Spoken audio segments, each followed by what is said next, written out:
Remarquez quelle est la grandeur de ce personnage, puisque le patriarche Abraham lui a donné même le 10e de son butin. D'après la loi, ceux des descendants de Lévi qui remplissent la fonction de prêtre ont l'ordre de prélever la dîme sur le peuple, c'est-à-dire sur leurs frères, qui sont pourtant issus d'Abraham. Mais Melchisédek, bien que ne figurant pas dans leur généalogie, a prélevé la dîme sur Abraham et il a béni celui qui avait les promesses. Or, indiscutablement, c'est l'inférieur qui est béni par le supérieur. De plus, dans le cas des descendants de Lévi, ceux qui perçoivent la dîme sont des hommes mortels, tandis que dans le cas de Melchisédek, c'est quelqu'un dont on atteste qu'il est vivant. En outre, Lévi qui perçoit la dîme l'a pour ainsi dire aussi payé par l'intermédiaire d'Abraham. Il était en effet encore dans les reins de son ancêtre lorsque Melchisédek est allé à la rencontre d'Abraham. Si donc la perfection avait été possible à travers le ministère des prêtres lévitiques, car c'est bien sûr lui que repose la loi donnée au peuple, était-il encore nécessaire que surgisse un autre prêtre établi à la manière de Melchisédek et qu'il soit présenté comme n'étant pas établi à la manière d'Aaron? Puisque le ministère de prêtre a été changé, il y a nécessairement aussi un changement de loi. En effet, celui que visent les passages cités appartient à une autre tribu dont aucun membre n'a fait le service de l'autel.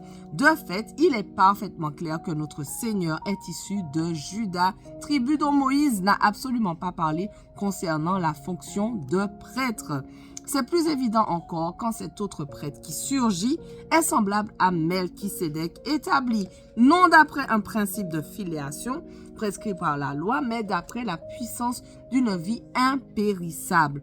De fait, ce témoignage lui est rendu. Tu es prêtre pour toujours à la manière de Melchisédek. Il y a ainsi abolition de la règle précédente à cause de son impuissance et de son inutilité, puisque la loi n'a rien amené à la perfection. Mais par ailleurs, il y a l'introduction d'une meilleure espérance par laquelle nous nous approchons de Dieu.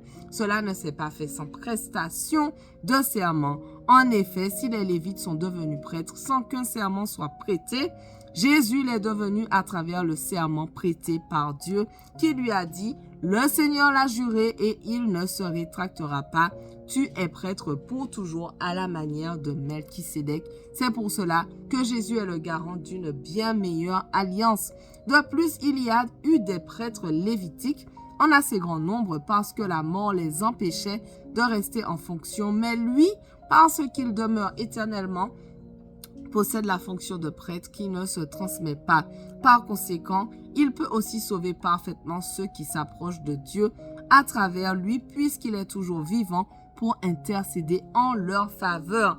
C'est bien un tel grand prêtre qu'il nous fallait, saint, irréprochable, sans souillure, séparé des pécheurs et plus élevé que le ciel. Il n'a pas besoin, comme les autres grands prêtres, d'offrir chaque jour des sacrifices, d'abord pour ses propres péchés, ensuite pour ceux du peuple, car il a accompli ce service une fois pour toutes en s'offrant lui-même en sacrifice. En effet, la loi établit comme grands prêtres des hommes sujets à la faiblesse, tandis que la parole du serment prononcé après l'instauration de la loi établit le Fils qui est parfait pour l'éternité. Hébreux 8. Le point capital de ce qui vient d'être dit, c'est que nous avons bien un tel grand prêtre qui s'est assis à la droite du trône de la majesté divine dans le ciel et accomplit son service dans le sanctuaire, dans le véritable tabernacle, celui qui a été dressé par le Seigneur et non par un être humain. Tout grand prêtre est établi pour représenter des offrandes et des sacrifices. Il est donc nécessaire que Jésus lui aussi ait quelque chose à présenter. Certes, s'il était sur terre, il ne serait même pas prêtre, car là se trouvent les prêtres qui présentent les offrandes conformément à la loi. Or, il célèbre un culte qui n'est que la copie et l'ombre des réalités célestes. Moïse en avait été averti alors qu'il allait construire le tabernacle. Regarde, lui dit en effet le Seigneur, et fais tout d'après le modèle qui t'a été montré sur la montagne. Mais en réalité, Jésus possède un service bien supérieur, et ce d'autant plus qu'il est le médiateur d'une meilleure alliance fondée sur de meilleures promesses. En effet, si la première alliance avait été irréprochable, il n'aurait pas été question de la remplacer par une seconde. De fait, c'est bien comme un reproche que le Seigneur dit à son peuple: « Voici que les jours viennent, dit le Seigneur, où je conclurai avec la communauté d'Israël et la communauté de Juda une alliance nouvelle. Elle ne sera pas comme l'alliance que j'ai conclue avec leurs ancêtres, le jour où je les ai pris par la main pour les faire sortir d'Égypte. Comme ils n'ont pas persévéré dans mon alliance, moi non plus, je ne me suis pas soucié d'eux, dit le Seigneur. Mais voici l'alliance que je ferai avec la communauté d'Israël après ces jours-là, dit le Seigneur. Je mettrai mes lois dans leur esprit, je les écrirai dans leur cœur, je serai leur Dieu et ils seront mon peuple. Personne n'enseignera plus son concitoyen ni son frère en disant: tu dois connaître le Seigneur, car tous me connaîtront, depuis le plus petit jusqu'au plus grand d'entre eux. En effet, je pardonnerai leur injustice et je ne me souviendrai plus de leurs péchés ni de leurs fautes. En parlant d'une alliance nouvelle, le Seigneur a déclaré ancienne la première. Or, ce qui est ancien, ce qui a vieilli, est près de disparaître. Hébreux 9. La première alliance avait donc des règles relatives au culte et un sanctuaire terrestre. En effet, un tabernacle avait été édifié. La première partie de cette tente, appelée le lieu saint, abritait le chandelier, la table et les pains consacrés. Derrière le second voile se trouvait la partie du tabernacle appelée le lieu très saint. Elle abritait l'encensoir en or pour les parfums, ainsi que l'arche de l'alliance entièrement recouverte d'or. Ce coffre contenait un vase d'or rempli de manne, le bâton d'Aaron qui avait fleuri et les tables de l'alliance. Au-dessus de l'arche se trouvaient les glorieux chérubins qui couvraient le propitiatoire de leur ombre. Ce n'est pas le moment de parler en détail là-dessus.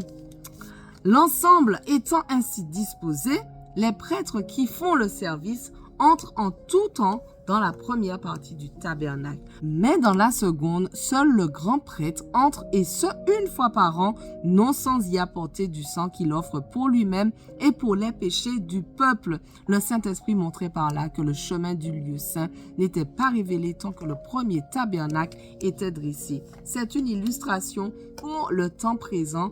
Elle signifie que les dons et les sacrifices présentés ne peuvent pas rendre parfait sur le plan de la conscience celui qui prend part à ce culte. Avec les aliments, les boissons, les diverses ablutions et les règles relatives au corps, c'étaient des prescriptions imposées seulement jusqu'à une époque de réforme. Quant à Christ, il est venu comme grand prêtre des biens à venir. Il a traversé le tabernacle, il a traversé le tabernacle plus grand et plus parfait qui n'est pas construit par la main de l'homme, c'est-à-dire qui n'appartient pas à cette création, et il est entré une fois pour toutes dans le lieu très saint, non pas avec le sang de bouc et de jeunes taureaux, mais avec son propre sang. Il nous a ainsi obtenu un rachat éternel. En effet, le sang des boucs et des taureaux, ainsi que la cendre d'une vache dont on asperge ceux qui sont souillés, les rendent saints en leur procurant une pureté rituelle. Si tel est le cas, le sang de Christ qui s'est offert lui-même à Dieu par l'Esprit éternel comme une victime sans défaut, purifiera d'autant plus votre conscience des œuvres mortes afin que vous serviez le Dieu vivant.